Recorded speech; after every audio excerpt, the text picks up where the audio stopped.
Their chart speaks to not so much what do we do alone, their chart speaks to what do we do in the public as a couple.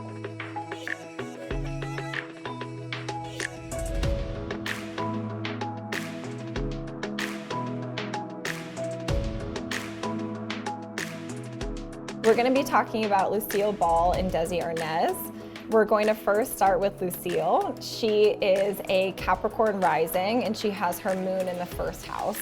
And so I have this working theory that Capricorn is the sign of the comedian. And the reason why I say that is because it doesn't break. Capricorn is very dry. And so I think when it comes to stuff that we really find funny, it's because it's true. And so Capricorn has that groundedness that we like to see in comedians. But her moon in the first house would imply that we felt like we knew her. Another good celebrity example is Oprah Winfrey has her moon in the first house. I say it all the time as if I'm friends with Oprah and I've absolutely never met her before. Having your moon in the first house, especially if you are a public known figure, then that means that everyone feels like they've known you since they were 5. The very interesting thing about Desi's chart is that he is a Cancer rising, which is the opposite sign of Capricorn. So Cancer is very nurturing, it's not very grounded, it's very emotional.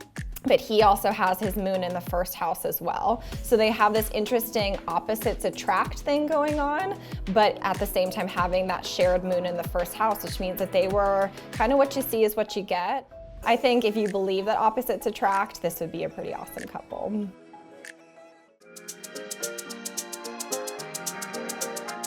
We're going to be talking about Elizabeth Taylor and Richard Burton's charts today. If I was doing a reading with this couple, I would first start with her and I would dissect a bit about her personality.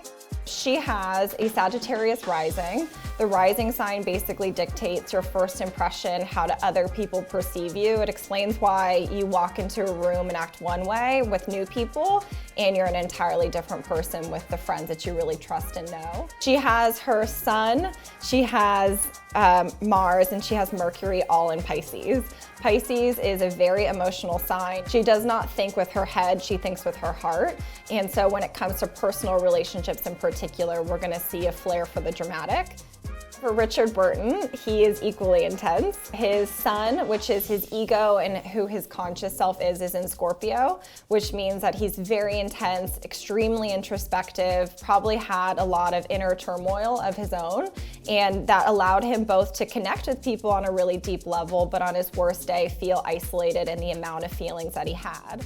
If you begin to put their charts together using synastry, we're gonna see that her moon, which is her emotional self, was at 15 degrees of Scorpio. And then his sun, which was in Scorpio, was at 17 degrees. Those are really close planets to one another. That means they are very much fused. If you're someone who believes in karma, this is a very karmic relationship.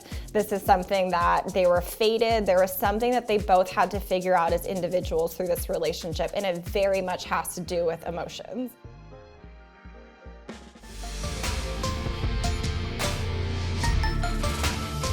We're gonna start with Ruby. She is a Sagittarius rising with her Venus in the first house, which means expansion, knowledge, wisdom is really important to her chart. Her moon is in Aquarius, so she's definitely an individual. Another thing about having a moon in Aquarius is our desire to be a humanitarian. So Aquarians, while that's not the most emotional sign, it really likes to be a part of something greater than itself. So you see that show up pretty strongly in her chart.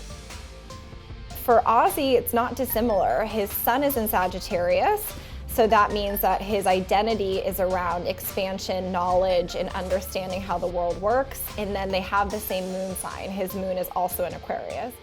So this is a couple where there's a bit of a twin thing going on, a bit of a feeling of I met not so much my other half, but I met my best friend. I met the person where we see eye to eye on everything. Negotiating doesn't seem super hard for these two charts to do. There might have been the couple where they just look at each other and say, for sure we want to go to that diner down the street.